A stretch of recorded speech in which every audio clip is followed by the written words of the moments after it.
And today, the official opening of Eurovision Song Contest 2017, following the victory last year of the Ukrainian Crimean Tatar singer Jamala with her song 1944, reminding about her ancestors.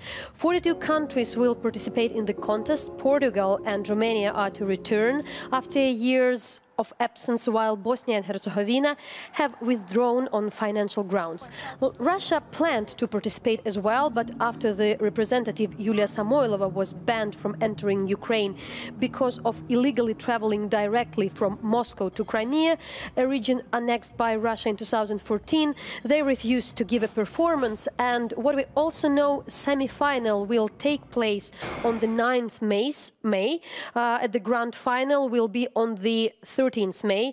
As of March, Ukraine had spent 10.5 million of the US dollars for the competitions.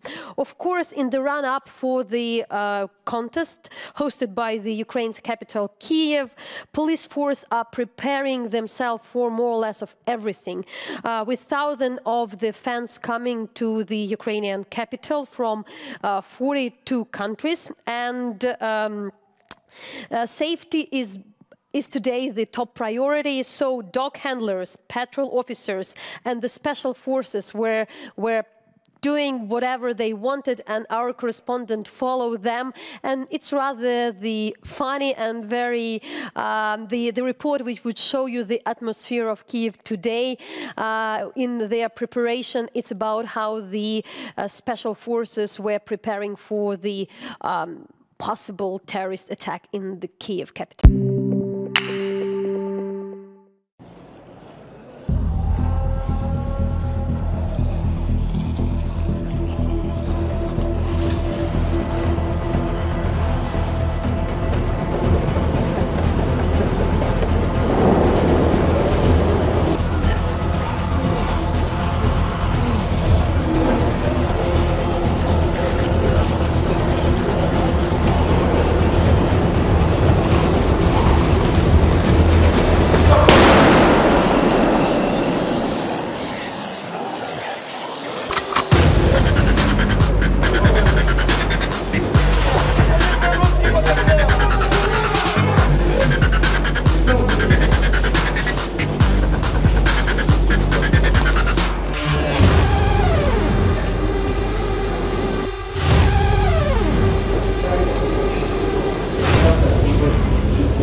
Говорю, Данке, не знімайте, будь ласка, ми покуримо.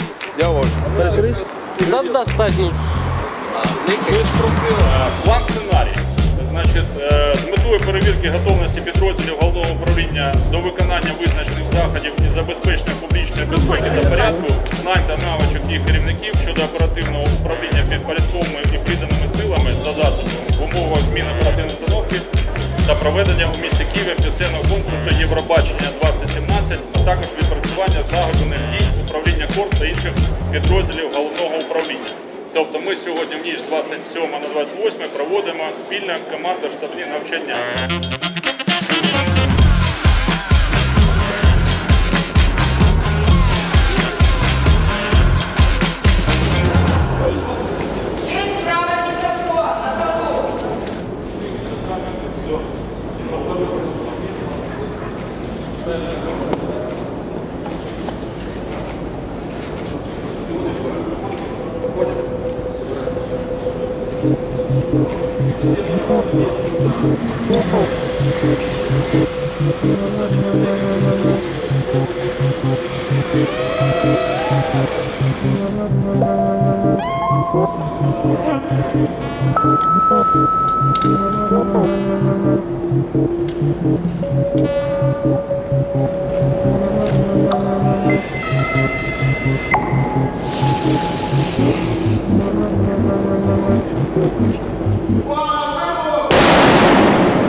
Давай Давайте не так близко. Сценарий номер 2.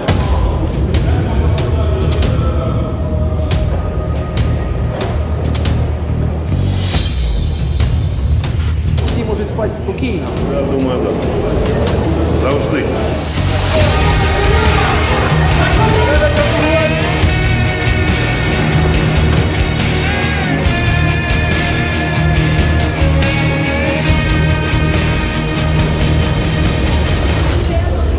Опинившись на пероні, група підозрілих осіб забігла в один із вагонів метро, тільки що прибувшого составу потягу та голосно вигукнули: «Всім на підлогу, вагон захоплено!» та зробили кілька пострілів у стелю вагону. Машиніст составу метро, який вже почав рух, наказали зупинитися. Поліцейські метрополітену оточили місце події та приступили до евакуації пасажирів інших вагонів. Керівництвом ГУНП було прийнято рішення проведення плану заручних та задіяти працівників КОР. Нормально было, да? Тут просто я уже начала ее. Надо доигрывать до конца. Да? Да, потом уже будете сомневаться. Ушных пострелов мы сказала начали. Нет, не сказала. Начали. Гучних пострілів. Ми, на жаль, так і не почули, втім.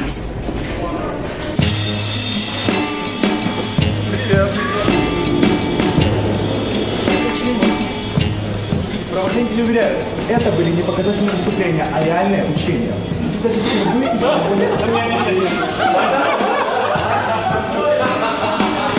Кілька хвилин тому цей вагон захопили озброєні зловмисники, але правоохоронці за лічені секунди звільнили заручників та знешкодили банду. Це буде все кадрово. Зараз, извините.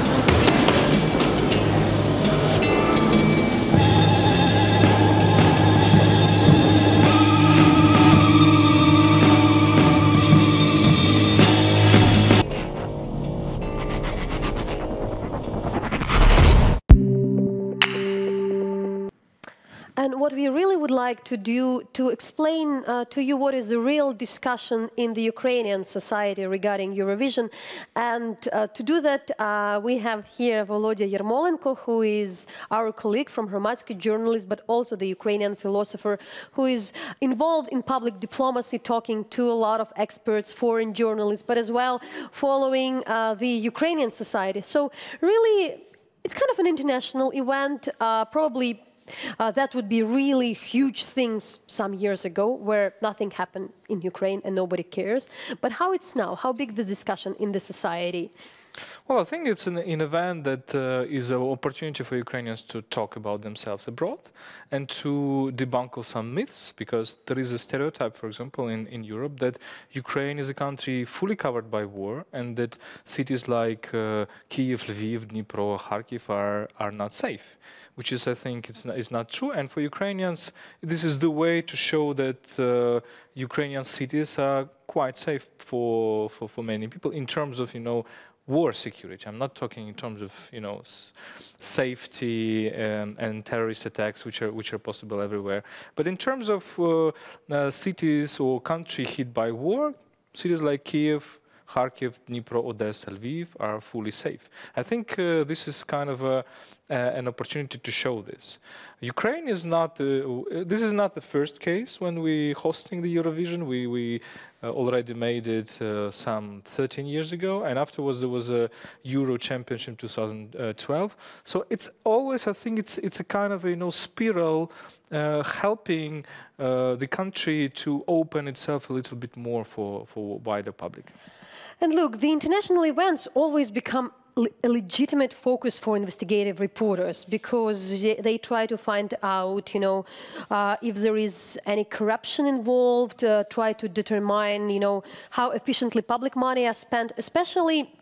There is the discussion then when the country is in war, how much we can spend for the entertaining event. For instance, there were the case when the honorarium of Jamala, Eurovision winner, and she had earned a bit more than 30,000 euros, had been considered, really big, and that those money had been paid by the Ukrainian state. So really, how do you see that? I also would like to draw a bit later your attention to today we have the we have, for instance, a lot of the databases where basically you can go and because of the new laws can basically check every salary of more or less every person. So, for instance, that would be the salary of the person A who earns, $2,000 open for the public. Then later you go for the salary which is $200, and there would be like person B. So that's something there, but of course there are a lot of still complaints. So what we know about, the efficiency, and what also are the thoughts about this kind of things? Should the country of the war, spend those money? Well, talking about the honorarium of Jamala, I think it's a kind of very strange that this topic is raised because music is a kind of very expensive thing, and I know that from my personal experience. Then and it's the money which is going to Jamala, which is I think who is a great singer who made the country widely known, and especially in terms of diversity, because she's Crimean Tatar singer. I think it's great, and it's a little bit exaggerated, but it shows as well how Ukrainian society can be, at this moment, be maybe too neurotic to some case, and maybe think everything in terms of war, which is I think is a trap, because the war is very important, but it doesn't cover everything. From what you asked about the transparency, I think the paradox of Ukraine is that Ukraine, compared to European standards, is now one of the most transparent countries. You have all the, like many of the property registers opened. Journalists can be quite free in checking everything, not even the national one. But when I talk to regional journalists, I understand that many of them are much less dependent on the local authorities or local oligarchs than before. They can talk openly about all the schemes, all the problems. The problem is whether the officials and whether the authorities react on that. So we are kind of facing a situation of post-Orange Revolution 10 years ago, 12 years ago, when we had quite the same. I mean, media can talk a lot, but then authorities do not react. I think this is kind of a difference of Ukraine from, for example, some of the Western European countries.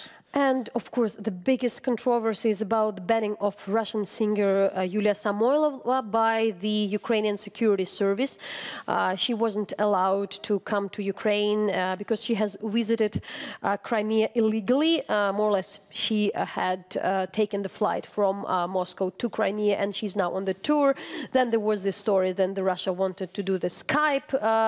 Of course, the Skype video, there you can see. But the biggest story, of course, that Yulia Samoylova is a handicapped singer. So obviously, people would say, that it's a very, there would be different things said that, that she's in the wheelchair, that's not good from Ukrainians. I would also like to bring some tweets. You can see that, for instance, there would be the tweet that handicapped Russian singer could be banned, and there is always that would be the major news bulletin, and as well, for instance, even the media like BBC Radio 4 would say that that this is a story. And so, what would you see? I mean, we've also read a lot, read a lot of advice from a lot of foreign reporters that was really a bad move. Speaking about the image of Ukraine, to do so. Well, I disagree with them. And we had lots of discussions with foreign journalists, and this is very open discussion, which we held, for example, in Ukraine World Group. I think it's okay that we disagree. I think they tend to underestimate the safety and security issue, and we tend to maybe overestimate it. But I think there are two things. First, you mentioned that she traveled to Crimea, but not only she traveled to Crimea, but she openly took a position that Crimea is a part of Russian territory, and in this sense, of course, she banned the Ukrainian law. And we asking ourselves all the time how Ukraine should react on that. And I think Russia just make for Ukraine a kind of a lose-lose situation. Anything you do will be bad. But imagine that, let's imagine that she comes, and here comes my first point. The second point, she comes to Ukraine, and then this provokes a huge controversy inside the country.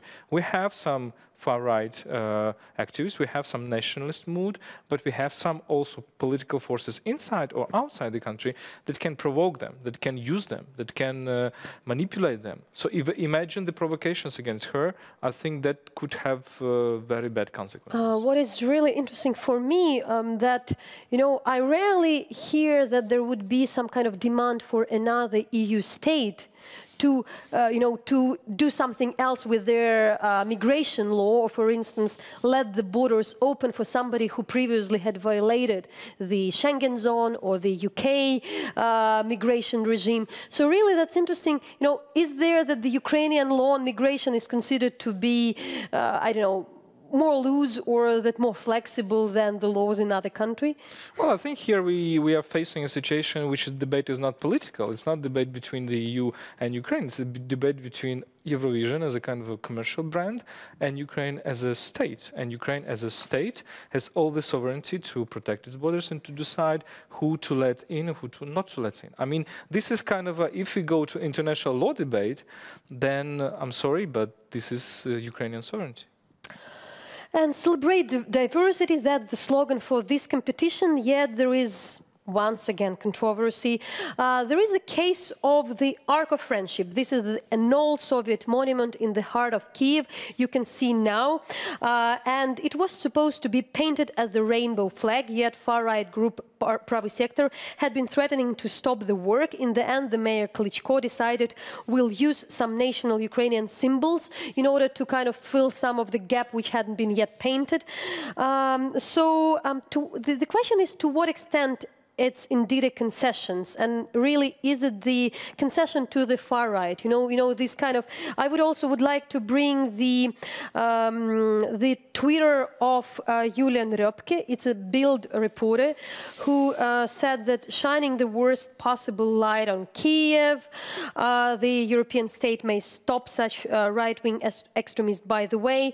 And also there was the editorial in Kyiv Post, the Ukrainian English-speaking paper, where it's written that the 30-second video clip, while missing the point of the slogan entirely, celebrate diversity, because it's fine to celebrate diversity as long as you are wide and healthy, and it's okay to be gay as long as you are not open about it. So really, there is also the question that, of course, the Ukrainian authorities would like to look like very open. You know, they have the European values, the whole Euromaidan revolution was about that. But then they do these kind of the concessions. We can vote for amendment on the LGBT and against discrimination, but with the sign that, you know, it's necessary to do because to get the visa-free regime. So what do you think is, or maybe just explain, not just your opinion, but how is the discussion, what is the discussion here? Well, I think we should understand that LGBT issue is still a hot issue in Ukraine, and I think it's not something original. I think if you take any Eastern European country, you will have the same kind of debate. Even if we talk about, you know, Western European countries, in France, the issue of so-called the marriage for everyone was very, very hot, and still is. So I think with this topic, we should go very progressively and very, in a way, slowly. We should understand that there is an irrational mood in Ukrainian society, among many people, even among middle-class people, that consider this topic kind of as obscene topic or something that should not be discussed. But how you see the way the Ukrainian authorities are handling that? Because really, it's like they would love to look progressive. At the time they do the things, you know, that are really just the other side of that, you know, trying to make them later an excuse in a way that better don't ask for an excuse. Exactly. I mean, Ukrainian authorities are also trying to balance, you know, and they understand that, you know, patriotic mood or conservative mood in this country is something that is a fact. You cannot really change it in one night into very liberal or leftist liberal ideas. Okay, but that's what we would like to tell you at the moment, because what kind of the debates we have. I also would like to show you some kind of the tweets we have from different people who had already visited Kyiv, who've just arrived. Most of the people would come a bit later during this week, but that you can follow yourself with the different kind of the hashtags. So there are some people looking for the problems. Some people are, speaking about what they like. So there isn't, the full scale of the opinions, and we'll also follow this week what's happening in the center of Kyiv. And in order to say goodbye, I'll propose to you to enjoy a bit of the piece of music by the Eurovision winner Jamala, who had been performing just in this studio early. And I would say you goodbye. When strangers are coming, they come to your house, they kill you all and say we're not guilty, not guilty. Where's your mind? Humanity cries. You think you are God, but everyone dies. Don't swallow my soul, our souls.